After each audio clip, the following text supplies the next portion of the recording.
E aí, família, vamos lá? Tá na hora do vídeo. Olha só, o governo japonês ele soltou o número de pessoas que entraram no Japão. E com isso mostraram certas tendências e certas informações do turismo e etc. Então vem comigo aqui para você ter ideia do que está acontecendo no Japão agora e as tendências para o futuro. Tá? Vamos lá.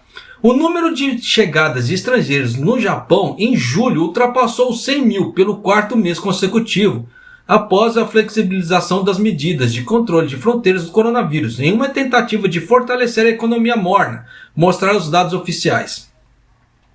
As chegadas de estrangeiros, que totalizaram 144.500 no mês passado, foram de 2,8 vezes maiores do que as de julho de 2021, mas representaram uma queda de 95,2% em relação ao mesmo período pré-pandemia, no caso em 2019. Segundo a Organização Mundial do Turismo no Japão. Então só vê que isso aqui é o número de pessoas que entraram no Japão, não são os números de turistas, tá? Enquanto o Japão reabriu as portas para os passeios em pequena escala, no caso aquele turismo em grupo, tá? Em junho, o número de turistas estrangeiros no país permaneceu baixo em 7.903. Então já dá para você sacar que foi um fiasco, como eu já vim falando em outros vídeos. Acredita-se que os procedimentos complicados necessários para visitar o país, como obter um resultado negativo no teste de coronavírus e um visto, seja parte dos motivos do baixo número de turistas. Não, aí eu já posso alegar para você que não. Tá? Porque se você levar em conta que todas essas pessoas que entraram no Japão tiveram que fazer esse mesmo procedimento, independentemente do turismo, você vê que entraram um número muito grande de pessoas. E a parte do turismo está muito baixa. O que é? É a limitação em questão de grupos. A falta de liberdade para as pessoas explorarem as regiões. A falta de liberdade das pessoas de ir e vir. Sempre tendo uma pessoa te vigiando ali. Por que eu falo esse tipo de coisa? Eu moro aqui no Japão. Tá? Para você que não me conhece, eu moro aqui no Japão. Então, eu sempre faço turismo na medida do meu possível. Tá? Então tem regiões que você precisa ter tempo para você explorar. Vou dar um grande exemplo aqui. Tá? Na região do Arima, ali pro lado de Hyogo. Tá? Trabalhei num hotel, né, no Arima Grande Hotel ali, que é um hotel 5 estrelas que tem, e é uma parte turística, é uma parte pequena. Tá? Só que nessas regiões turísticas, mesmo que sejam pequenas, eles costumam ter mapas, uns kanbans, assim, umas placas bem grandes, com o que tem para o turismo ali naquela região. E tem algumas outras coisas além que não tem nesse mapa. Igual, por exemplo, nesse Arima, lá em Arima, por exemplo. Ali existe um mirante, uma coisa mais linda. Tá? Só que não aparece nesse mapa. E você tem que ir explorando por conta para você chegar nesse mirante. Você vai ter uma boa visão da cidade em geral, tá? Sem grandes perturbações. Por quê? Como não é...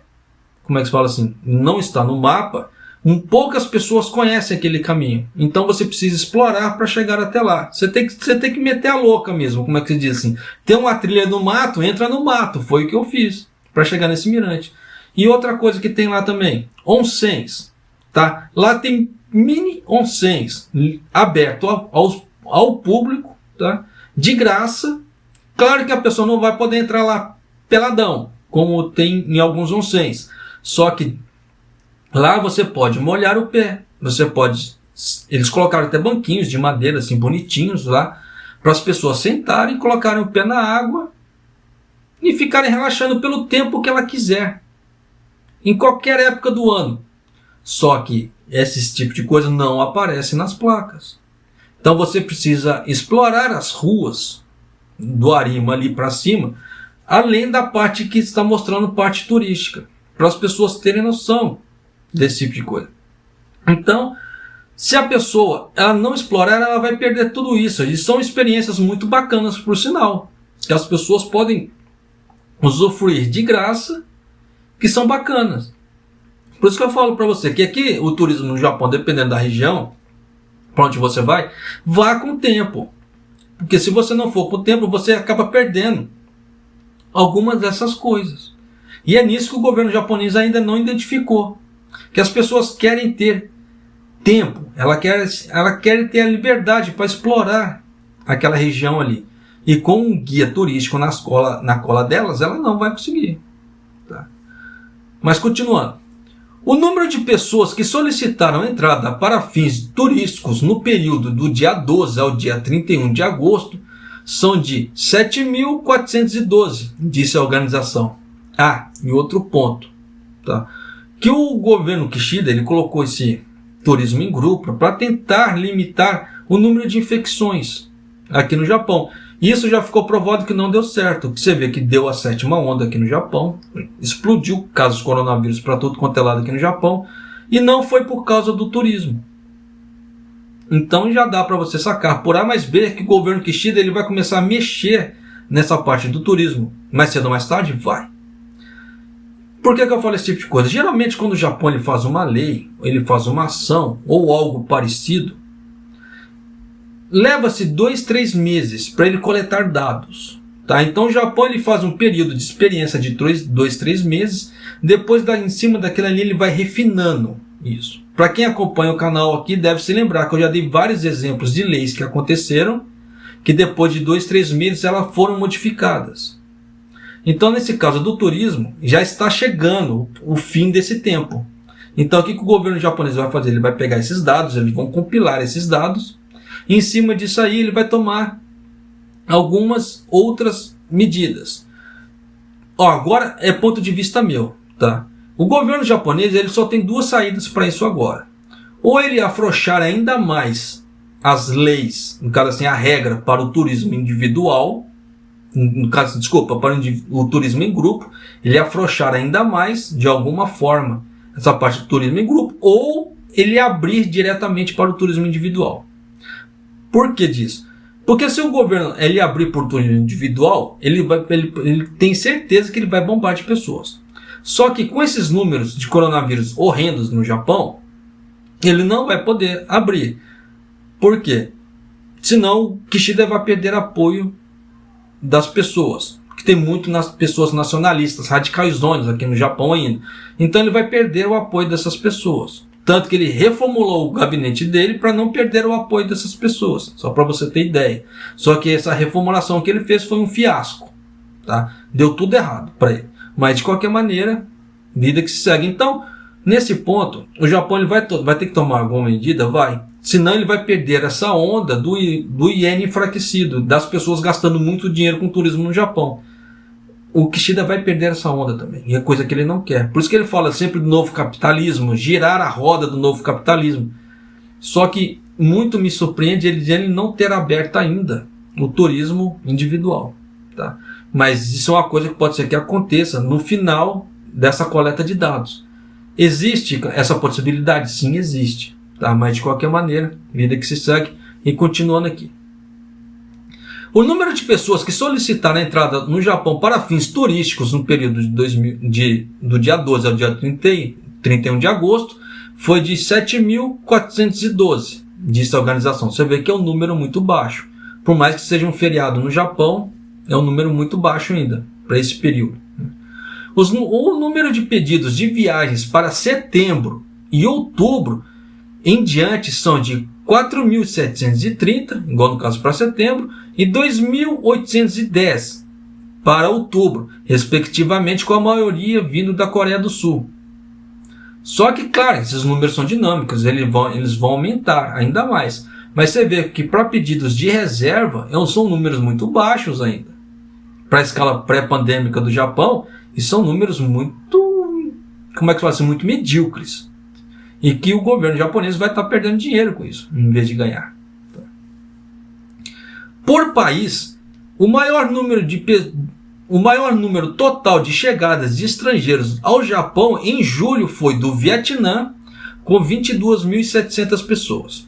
Coreia do Sul, com 20.400 pessoas. E da China, 14.800 pessoas.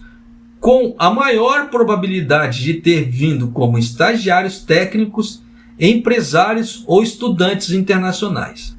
Você vê que eles não quiseram soltar de uma forma detalhada, mas você vê que eles excluíram, primeiramente, os turistas desses dados e colocaram estagiários técnicos, empresários e estudantes. Então você vê que são pessoas que vieram basicamente a trabalho para o Japão.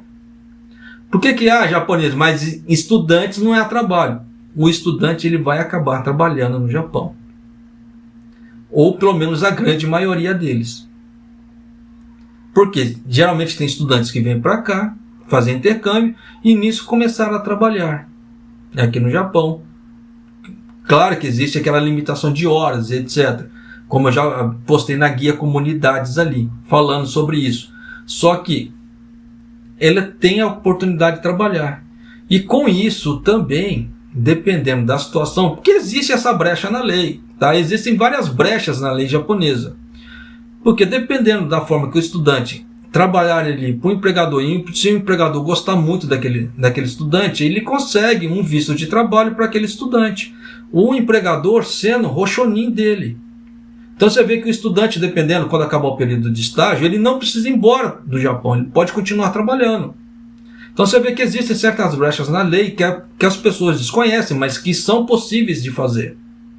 E nisso muita gente, já visando essas brechas, ela vem por estudar no Japão, mesmo não tendo descendência nenhuma. É aquela velha história. O Japão ele abre muita oportunidade para as pessoas que não têm descendência e pessoas que não são casadas, né, com descendentes japoneses ou mesmo com japoneses virem trabalhar no Japão.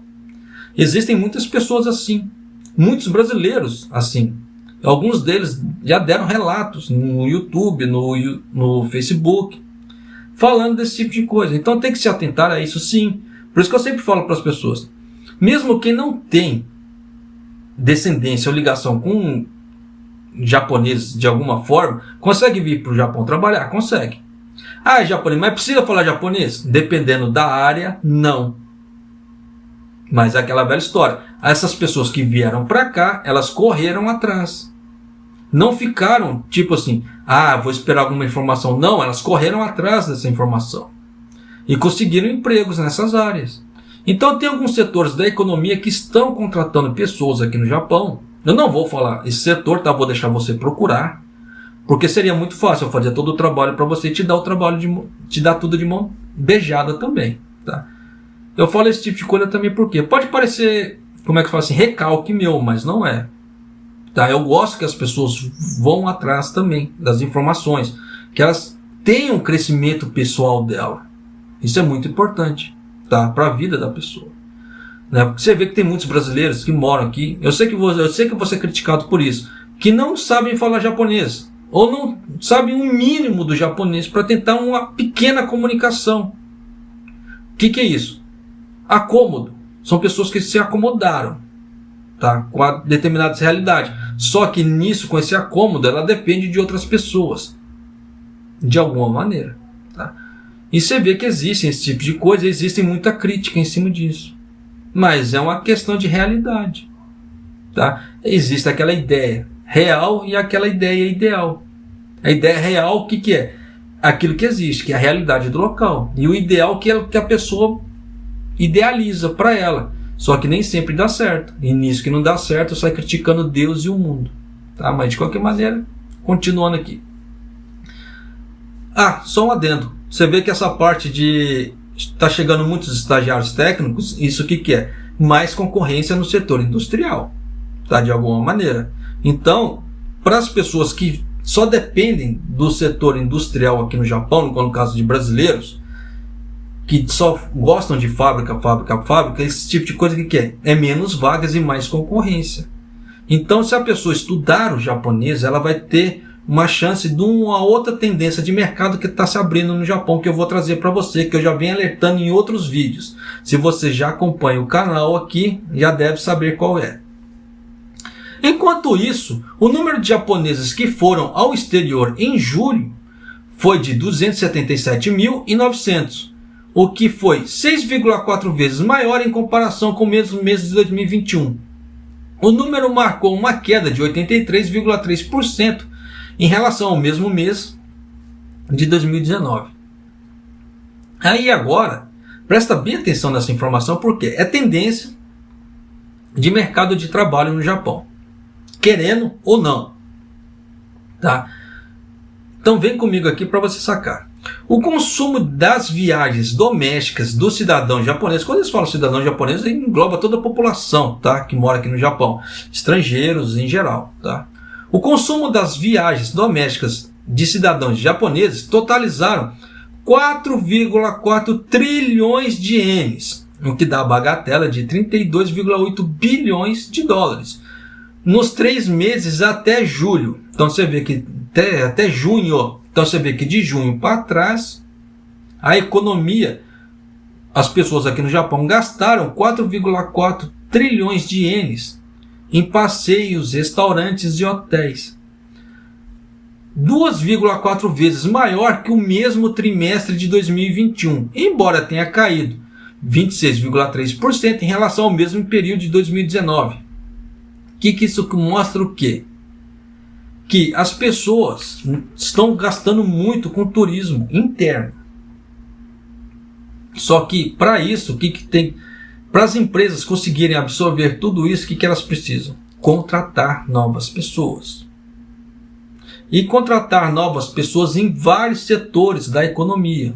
E nisso está segurando o quê? Por isso que mostrou no último número do PIB, que foi o setor de consumo, o setor de serviços no Japão, que segurou o PIB, que fez o Japão começar a crescer de novo. Não foram as exportações, foi o setor interno, o setor de serviços do Japão. Então você vê que a parte hoteleira está aquecida nessa parte, tá?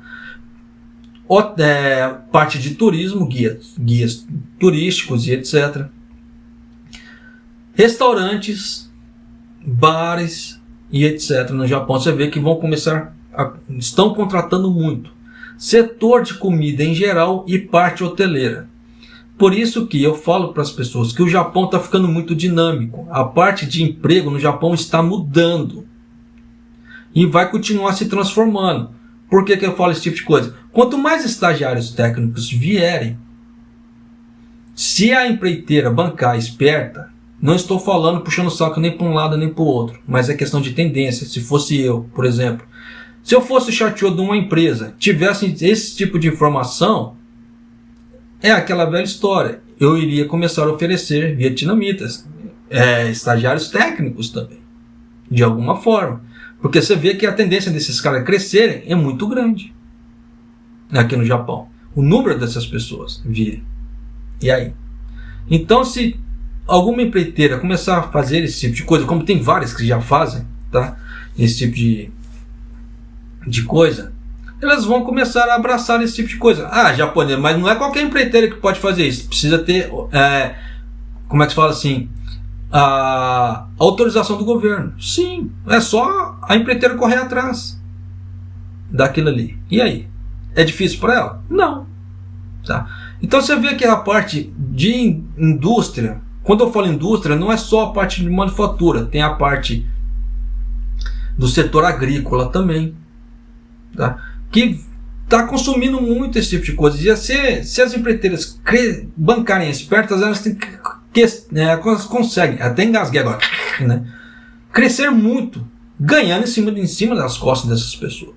Isso é fato, muitas empreiteiras ganham assim. Eu vou tapar o sol com a peneira, vou usar um romantismo piegas. Para quê?